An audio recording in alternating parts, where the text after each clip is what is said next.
Jai Sri Krishna. In this session, we will continue our study of the Bhagavad Gita by reciting verses 27 to 32 from chapter 3, building on our previous discussion where Lord Krishna reveals the beauty of performing duty without attachment and even encouraging others to follow the path of Karma Yoga. So let's first recite the verses, then we will look into the meaning and significance of these.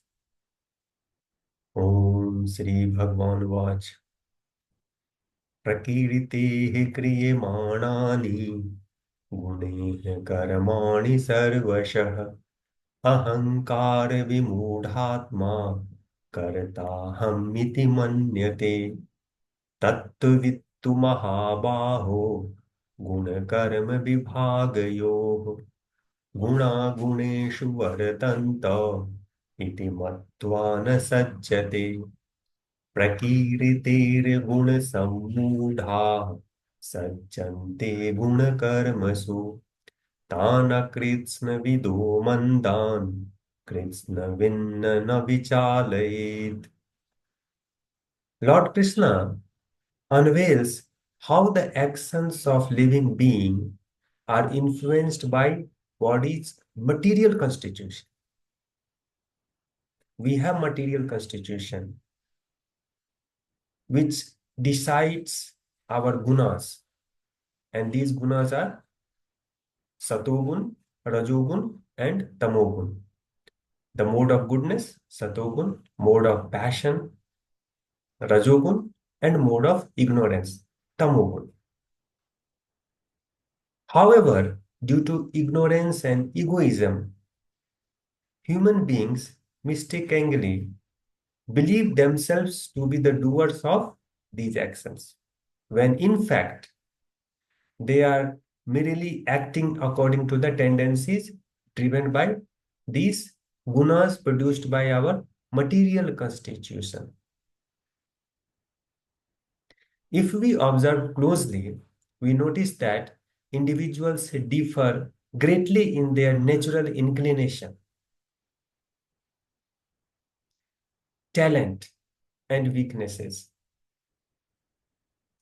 Some are sharp-minded while others are dull. Some are gentle and calm while others are aggressive.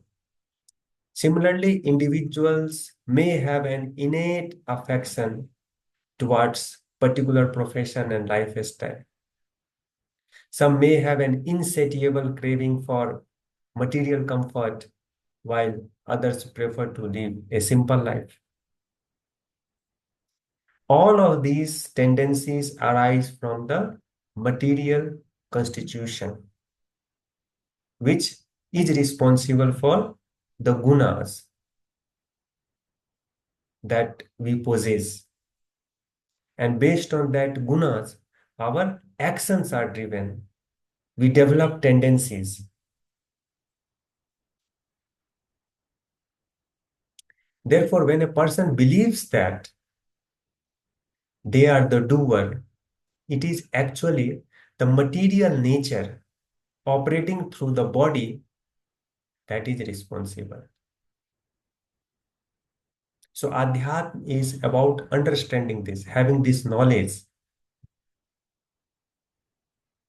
as to how do we get certain tendencies, how the tendencies are produced in our body. So Adhyatma teaches us, spirituality teaches us to be aware of it, to watch our body and observe what kind of tendencies are being produced. The tendency may be a good one, or it may be something which needs to be suppressed or repressed. So wise individuals understand this profound truth, knowing that the senses naturally seek engagement with the sense objects.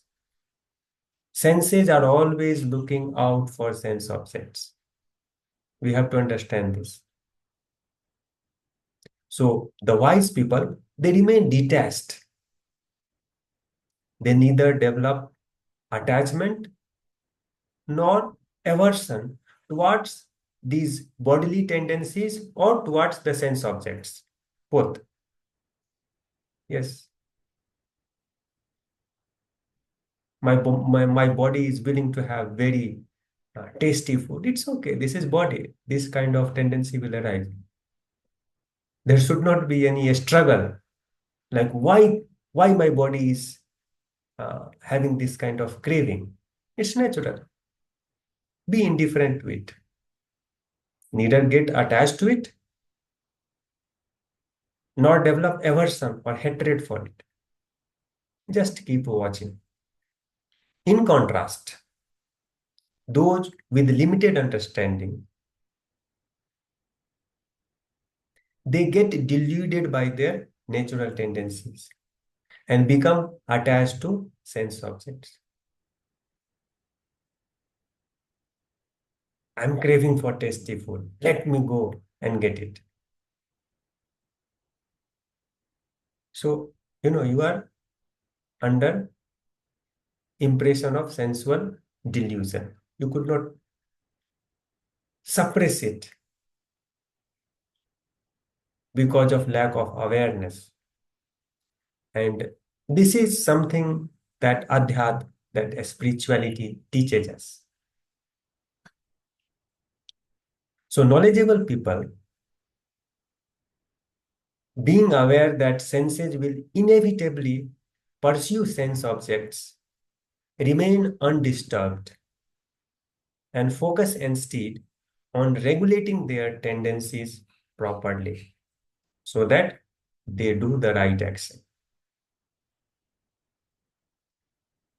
Lord Krishna further says, let's recite the verses first. Mai sarvani karmani sanyasyaadhyatmachetasa निराशीर्निर्ममो भूत्वा युध्यस्व विगतज्वरः ये मे मतमिदं नित्यम् अनुतिष्ठन्ति मानवाः श्रद्धावन्तो न सूयन्तो मुच्यन्ते तेऽपि कर्मभिः ये त्वेतद्भयसूयन्तो नानुतिष्ठन्ति मे मतम् सर्वे ज्ञानविमूढांस्तान् विद्धि नष्टान चेतसः. Lord Krishna advises that by being mindful of these material and sensual tendencies, so we have to increase awareness. So he says, being mindful of these material and sensual tendencies, how? By being aware, being witness of the happenings in our body, by being witness of the tendencies being developed in our body, one should perform the right actions with devotion to him, free from selfish aspirations and the sense of ownership. Lord Krishna says, Nirashir nirmamu. Nirashira nirmamah bhutva yudhyasva vigajvara. Means perform your duty. Yudh, do your duty, being free from your mind, being healthy in your mind. Vigajvara. Okay. So he encourages Arjun to fight the battle. In case of Arjun, yes, of course, the struggle is the fight that he's going to do. So he encourages Arjun to fight the battle without any aspirations or without any sense of ownership. And while doing so, don't harbor negative or unfavorable thoughts.